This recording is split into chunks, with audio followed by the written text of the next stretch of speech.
Hey there, welcome to today's video. So, let's dive into a fascinating problem that many of us have pondered about when it comes to Windows Boot Manager. Have you ever wondered how it manages to execute Winload.exe when there's no operating system ready to handle .exe files yet? It's a bit of a head-scratcher, right? And to add to the mystery, sometimes when you try running the Winload.exe app, it just spits out a message saying, "This app can't run on your PC." Quite the conundrum, isn't it? Now, let's get into the solution to this intriguing problem. The key lies in understanding that the .exe format is just a container format that can hold various kinds of executable code for different platforms. In the case of Winload.exe, it doesn't necessarily require a full-fledged operating system to run, because it contains code that can function independently.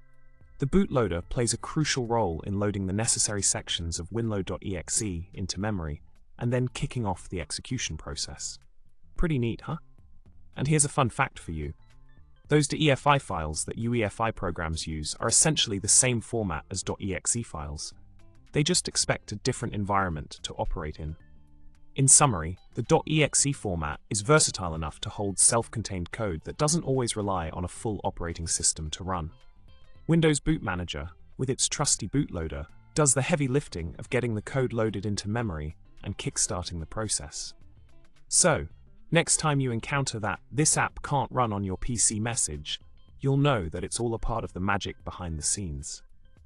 Thanks for tuning in, and remember to subscribe, like, and comment below with your thoughts. See you in the next video.